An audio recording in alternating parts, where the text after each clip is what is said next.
పెళ్ళైనా పండగైనా వేడుక ఏదైనా పట్టు చీరల ప్రత్యేక వేదిక వారాహి సిల్క్స్. నమస్తే, నేను Keshav. Welcome to Suman TV. Cloud science data సెంటర్లు, ఈ మాటలు పదే పదే వినిపిస్తున్నాయి. ఒకటి కాదు, రెండు తెలుగు రాష్ట్రాల ముఖ్యమంత్రులు పదే పదే వీటి గురించే మాట్లాడుతున్నారు. వీటి వల్ల సామాన్యుడికి ఒరిగేటువంటి ప్రయోజనం ఏంటి? అసలు క్లౌడ్ సైన్స్ డెవలప్ అవడం కానీ, డేటా సెంటర్లు ఏర్పాటు చేయడం వల్ల కానీ రెండు రాష్ట్రాల్లో కలిగేటువంటి ప్రయోజనాలు ఏ విధంగా ఉంటాయి? ఈ అంశాలు విశ్లేషించేటువంటి ప్రయత్నం చేద్దాం. మనతో పాటు క్లౌడ్ సైన్స్ ఎక్స్పర్ట్, ఇండస్ట్రీలో 25 ఏళ్ల అనుభవం ఉన్నటువంటి విద్యాసాగర్ గారు. విద్యాసాగర్ గారు నమస్కారం. నమస్తే. రోజు హెడ్లైన్స్లో స్పెషల్గా వినిపిస్తున్న మాటలు ఇవి. క్లౌడ్ సైన్స్ గురించిను, డేటా సెంటర్స్ గురించి. మైక్రోసాఫ్ట్ సీఈఓతో సీఎం రేవంత్ రెడ్డి గారు భేటీ అయ్యారు. ఒక వారం 10 రోజుల క్రితం నారా లోకేష్ గారు గూగుల్ డేటా సెంటర్ల ఏర్పాటుకి అగ్రిమెంట్ చేసుకున్నారు. ఏంటి డేటా సెంటర్ల ఏర్పాటు వలన కానీ, క్లౌడ్ సైన్స్ గురించి ఎక్కువ మాట్లాడడం వలన కానీ తెలుగు ప్రజలకి వచ్చే ప్రయోజనం ఏంటి?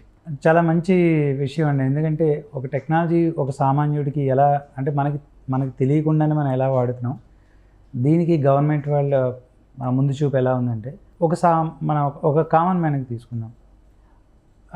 నేను రోజు ఆఫీస్కి వెళ్తున్నాను. నాకు సంబంధించిన డ్రైవింగ్ లైసెన్స్, నాకు సంబంధించిన కారుకి సంబంధించిన డీటెయిల్స్, ఇంతకుముందు అన్నీ మనం కార్డులో పెట్టుకునేవాళ్ళం, పేపర్లో ప్రింట్లు తీసుకుని వెళ్ళేవాళ్ళం. సో ఇప్పుడు నేను ఒక ఆర్టీఏ వ్యాలెట్, ఒక యాప్ పెట్టుకున్నాను. అందులో నాకు సంబంధించిన ఇన్ఫర్మేషన్ అంతా ఉంది. అంటే నేను ఇంట్రస్టేట్ ట్రావెల్ చేసిన ఎక్కడికి వెళ్ళినా I'm carrying all digital information. Okay. రెండోది ఏంటంటే నాకు సంబంధించిన పర్సనల్ డేటా. ఇప్పుడు మనకున్న ల్యాప్టాప్ల్లో కానీ, లేదా మనకి 10th క్లాస్ నుంచి మన తల డిగ్రీ వరకు ఉన్న సర్టిఫికేట్స్, ఓకే, ఇది చాలా ఇంపార్టెంట్ అసెట్ మనకి. ఎక్కడ ఒక చిన్న పేపర్ పోయినా మనకి మొత్తం ఇది ప్రాబ్లం అవుతుంది కెరీర్లో. సో ఈ సర్టిఫికేట్స్ అన్నీ ఎలా, వీటికి సేఫ్టీ ఎలా, ఎటువంటి థెఫ్ట్ జరిగినా లేదా ఇంట్లో ఏదైనా అనుకున్నది అయినా, కాబట్టి ఇవన్నీ మనకు ఒక డిజీ గవర్నెన్స్. అలాగే మన ఆధార్ కార్డ్, మన పాన్ కార్డ్. సో మనం రోజు వాడుతున్న వీటన్నిటికీ ఇప్పుడు మన మొబైల్లో ఏదో ఒక యాప్ డౌన్లోడ్ చేసుకొని అందులో ఈ డేటా మనం పెట్టుకుంటాం. ఈవెన్ ఇప్పుడు దానికి మనం మంత్లీ కొంత సర్వీస్ కూడా ఇస్తాం. ఇప్పుడు జీమెయిల్ అనేది ఉంది, అందరం ఆల్మోస్ట్ వాడు. అలాగే మన తాలూకు డాక్యుమెంట్స్ అన్నీ గూగుల్ డ్రైవ్లో పెట్టుకుంటున్నాం. మన తాలూకు ఫొటోస్ అన్నీ పెట్టుకున్నాం. అంటే డేటా అన్నది మీదైనా నాదైనా మన తాలూకు పర్సనల్ డేటా అనేది చాలా ఇంపార్టెంట్. సో దీన్ని మనం ఏదో మన ఇంట్లో ఒక ర్యాక్లోనో పక్కన స్టోర్లోనో పెట్టుకునేది లేదు.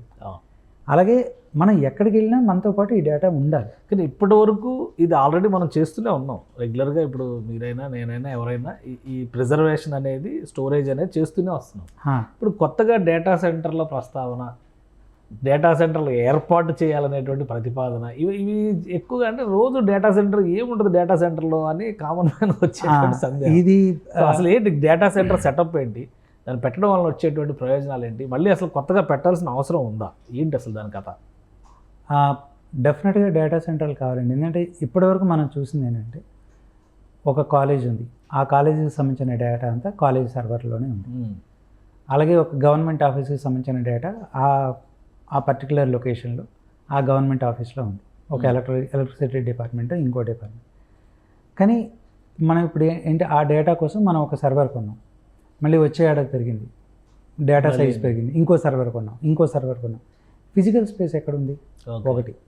రెండోది 24/7, 24 గంటలు దానికి ఒక సెక్యూరిటీ ఉండాలి.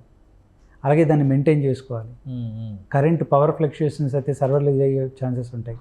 అంటే ఒక 10 ఏళ్ళుగా చేసేటప్పటికి ఇది ప్రతి వాళ్ళు చేయలేరు. అందుకని ఈ డేటా సెంటర్ కాన్సెప్ట్ అయితే ఇప్పుడు మైక్రోసాఫ్ట్ అయినా, అమెజాన్ అయినా, గూగుల్ అయినా, వీళ్ళ కాన్సెప్ట్ ఏంటంటే ఒక 200-250 ఎకరాల విస్తీర్ణంలో ఒక డేటా సెంటర్ పెట్టడానికి అంత స్పేస్ అవసరం అవుతుంది. డేటా సెంటర్ పెట్టడానికి అంత స్పేస్ అవసరం అవుతుంది. సో ఇప్పుడు ఈ ప్రపంచంలోని క్లౌడ్ కాన్సెప్ట్లోనే వీళ్ళతో వచ్చింది ఏంటంటే ఈ డేటా సెంటర్ పెట్టి అక్కడ మీకు అన్ని రకాల సెక్యూరిటీ, అంటే ఒక 10 లెవెల్లో అనుకోండి. ఫస్ట్ మన బయోమెట్రిక్స్, తర్వాత మన ఐ డిటెక్ట్ అనుకోండి, తర్వాత స్కానింగ్, అన్ని రకాల సెక్యూరిటీతో పెట్టుకుని ఈ డేటా మొత్తాన్ని అక్కడ స్టోర్ చేస్తున్నారు. ఓకే. సో దానివల్ల మీకేమవుతుంది, మీరు ఫిజికల్గా మెయింటైన్ చేయాల్సిన కాస్ట్ తగ్గిపోతుంది. మనం వేరే వాళ్ళకి సర్వీస్ కింద, అంటే ఇప్పుడు హైదరాబాద్లో కానీ వైజాగ్లో కానీ వస్తే మన ప్రజలకి వచ్చేదంటే ఎప్పుడైతే డేటా సెంటర్ వచ్చిందో మీకు చాలా రకాల, ఒకటేంటి ఫిజికల్ ఇన్ఫ్రాస్ట్రక్చర్, అంటే సివిల్ ఇంజనీర్స్, కన్స్ట్రక్షన్, తర్వాత దాని డేటా సెంటర్ మెయింటైన్ చేయాలి అంటే ఆపరేటర్స్ కావాలి, అలాగే టెక్నాలజీ కావాలి. ఎందుకంటే డేటా సెంటర్లో ప్రధానంగా మీకు ఉండేది ఏంటి, నెట్వర్క్, స్టోరేజ్. సో ఈ ఏరియాలో చదువుకున్న ఇంజనీరింగ్ నిష్ణాతులు కావాలి, అంటే ఉద్యోగ అవకాశాలు పెరుగుతాయి, దాని మెయింటెనెన్స్ పెరుగుతుంది. దాదాపుగా ఒక డేటా సెంటర్ మనం తీసుకుంటే డెఫినెట్గా ఒక 5-6 వేల మందికి ఉపాధి కలిగే అవకాశం. అంటే గవర్నమెంట్కి వచ్చే అవకాశం ఏంటంటే గవర్నమెంట్ తాలూకా ఈ లెగసీగా ఉన్న సిస్టమ్స్ అన్నీ వాళ్ళు కూడా డేటా సెంటర్కి మూవ్ చేసుకుంటే ఇటు గవర్నమెంట్కి ఆపరేషనల్ ఆల్రెడీ కొంత గవర్నమెంట్ మెయింటైన్ చేస్తుంది కదా డేటా. ఇప్పుడు కులగణన జరిగింది, ఆధార్ కార్డుల డేటా ఎలాగో ఆల్రెడీ ఉంది. సో ఏ యాక్టివిటీ జరిగినా ప్రభుత్వం కొంత డేటా మెయింటైన్ చేస్తుంది కదా. ప్రభుత్వం మెయింటైన్ చేసే డేటా కూడా ఈ ప్రైవేట్ డేటా సెంటర్ల మీద ఆధారపడితే, లేదా ప్రభుత్వం స్థాయిలో మెయింటెనెన్స్ వేరే ఉంటుంది. అంటే చాలా చోట్ల ప్రభుత్వాలు కూడా ఇంకా ఈ డేటా సెంటర్లకు మూవ్ అవుతున్నాయండి. ఎందుకంటే గవర్నమెంట్కి డేటా సెంటర్లు మెయింటైన్ చేయాలనుకున్నా ఇదంతా చాలా పనితో కూడిన ప్రాసెస్. ఇంకోటి ఏంటంటే సరే ఒక సర్వర్లు ఒక ఏరియాలో మనం పెట్టాం, ఆ ఏరియాలో వరదలు వచ్చాయి. ఇప్పుడు గవర్నమెంటే మెయింటైన్ చేస్తుంది అనుకోండి. ఇప్పుడు మన విజయవాడ వరదలు చూసాం, అక్కడ ఉన్న డేటా సెంటర్ అంతా వరదలో కొట్టుకుపోయింది. ఎలా డేటా తీసుకొస్తారు? అదే మనం ఇప్పుడు ఈ క్లౌడ్ దాంట్లో మనం చూస్తే ఇప్పుడు మీకు ముంబైలో డేటా సెంటర్ ఉంది, పూణేలో డేటా సెంటర్ ఉంది మైక్రోసాఫ్ట్. ఒకవేళ ముంబైలో ఏమైనా జరిగితే నియరెస్ట్ డేటా సెంటర్ మీరు ఒక కస్టమర్గా, గవర్నమెంటే కస్టమర్ అనుకోండి, మీరు నియరెస్ట్ డేటా సెంటర్ మీరు సింగపూర్ సెలెక్ట్ చేసుకుంటారు.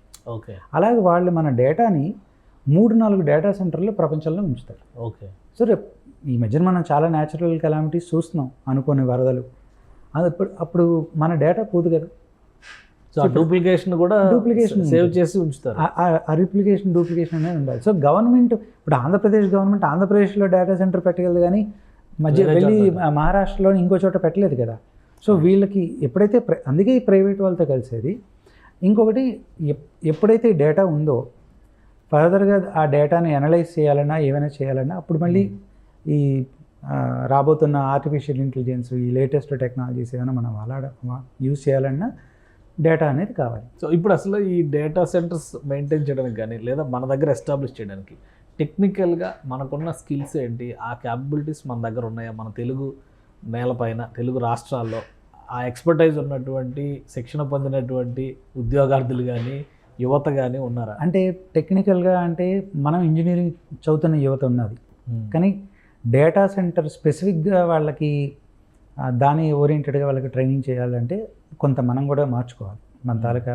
ఏంటంటే డేటా సెంటర్లో మనకి ఎక్కువగా ఉండేది స్టోరేజ్, నెట్వర్కింగ్. ఓకే. మనకి ఎక్కువ నెట్వర్క్ నైపుణ్యం ఉన్న వాళ్ళకన్నా మనం ఏం చేస్తున్నాం, ఒక కాలేజీలో ఏదో ఒక ప్రోగ్రామింగ్ లాంగ్వేజ్ వచ్చిన వాళ్ళను, ఒక సాఫ్ట్వేర్ నేర్చుకుంటున్న వాళ్ళు, ఒక పైథాన్ నేర్చుకుంటున్న వాళ్ళు ఎక్కువ మనం తయారు చేస్తాం. కానీ ఫ్యూచర్లో మనకి దీనిలో అందరూ కంప్యూటర్సే కాదు, నెట్వర్కింగ్ ఇంజనీర్లు అవసరం అవుతారు, ఎలక్ట్రానిక్స్ ఇంజనీర్స్ అవసరం అవుతారు. సో దానికి తగ్గట్టుగా ఫ్యూచర్లో కూడా మనకి ఇంకా ఎక్కువ మంది నైపుణ్యం ఉన్న వాళ్ళు అవసరం అవుతారు. వాళ్ళని మనం తయారు చేసుకోవాలి. అంటే ఇప్పుడు బీటెక్ కంప్యూటర్ సైన్స్ అని మనం చూస్తున్నాం. ఫ్యూచర్లో ఎలా రావాలంటే బీటెక్ నెట్వర్కింగ్ అని రావాలి, ఓకే, బీటెక్ కంప్యూటింగ్ అని రావాలి, స్పెషలైజేషన్ రావాలి. ఇప్పుడు ఎలా అయితే బీటెక్ ఏఐ అని వచ్చిందో, బీటెక్లో సైబర్ సెక్యూరిటీ ఎలా అయితే వచ్చాయో, బీటెక్ నెట్వర్కింగ్ వస్తే 4 ఏళ్ళు ఆ నెట్వర్కింగ్ మీద నాలెడ్జ్ లేకుండా మనం డేటా సెంటర్స్ మెయింటైన్ చేయడం అనేది చాలా కష్టం అవుతుంది. కానీ చాలా మంచి అవకాశాలు వస్తాయి. అలాగే వీటిని ఏమిటంటే నిష్ టెక్నాలజీస్ అంటాం కదా, చాలా లిమిటెడ్ పీపుల్కి మాత్రమే ఉండే అవకాశం ఇది. కాబట్టి ఇందులోకి వెళ్ళిన వాళ్ళకి కూడా వాళ్ళ కెరీర్ చాలా బాగుంటుంది. ఓకే. కాబట్టి గవర్నమెంట్ ఇప్పుడు స్కిల్ యూనివర్సిటీ ఇన్ తెలంగాణలో ఉన్నా, లేదా ఇప్పుడు ఆంధ్రాలో ఉన్నా, ఇది కూడా ఏంటంటే కాలేజీలు చెప్పడానికి చాలా కష్టం. ఏవైతే ఈ కంపెనీలతో మనం టైఅప్ అవుతున్నామో వాళ్ళు కాలేజీలకు వచ్చి ఇన్వెస్ట్ చేసి, సో రేపు ఏదైనా గూగుల్ ఒక యూనివర్సిటీ కలిపి ఈ కోర్సుని మనం చెప్పాలి. ఓకే. మన దగ్గర అట్లాంటి వ్యవస్థ ఉందా? అలాంటి వ్యవస్థ మనం ఎక్కువ బయట దేశాల్లో చూస్తామండి.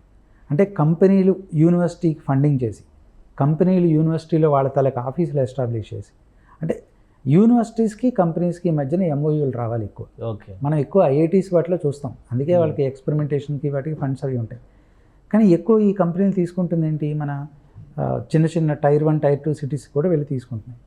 కాబట్టి చూడాలి ఫ్యూచర్లో గూగుల్ కానీ మైక్రోసాఫ్ట్ కానీ మన ఆంధ్రాలో ఉన్న కొన్ని యూనివర్సిటీస్ని అడాప్ట్ చేసుకుని వాళ్ళకి తగ్గట్టుగా ఇంజనీరింగ్ ఫస్ట్ ఇయర్ నుంచే స్టూడెంట్స్ని తయారు చేసుకుంటే ఫైనల్ ఇయర్కి వచ్చేటప్పటికి మీకు వాళ్ళకి ఇది అవుతారు. రైట్. ఇప్పుడు సత్యనారాయణ గారితో రేవంత్ రెడ్డి గారు భేటీ అయ్యారు. మైక్రోసాఫ్ట్ డేటా సెంటర్లు వచ్చే అవకాశం ఉంటుందా హైదరాబాద్? మైక్రోసాఫ్ట్ తెలుగు రాష్ట్రాలు ఎక్కడికి వచ్చినా చాలా మంచిదే, ఎందుకంటే ఎక్కువ అవకాశాలు ఉంటాయి. ఇప్పుడు ఆల్రెడీ అమెజాన్ డేటా సెంటర్ ఉంది, ఫాక్స్కాన్ వచ్చింది తెలంగాణలో. అవును. అట్లాగే ఏంటంటే మనకున్న భౌగోళిక పరిస్థితుల ప్రకారం చూసుకుంటే కావాల్సినంతమంది ఇంజనీర్లు ఉన్నారు, అవకాశం ఉంది. అలాగే రెండు రాష్ట్రాల్లో టెక్నాలజీ విజనరీ ఉన్న గవర్నమెంట్స్ ఉన్నాయి కాబట్టి ఓకే, వస్తే చాలా మంచి ఇది అవుతుంది. Right right. Thank you Vidyasagar గారు, మీ అభిప్రాయాలు తెలియజేస్తుంది. ఇది రాబోయేటువంటి రోజుల్లో కొత్త కోర్సులు, కొత్త టెక్నాలజీలు వచ్చిన తర్వాత ప్రత్యేకమైనటువంటి శిక్షణ ఇచ్చేటువంటి సంస్థలు కూడా రావాల్సిన అవసరం ఉందని విద్యాసాగర్ గారు విశ్లేషిస్తున్నారు.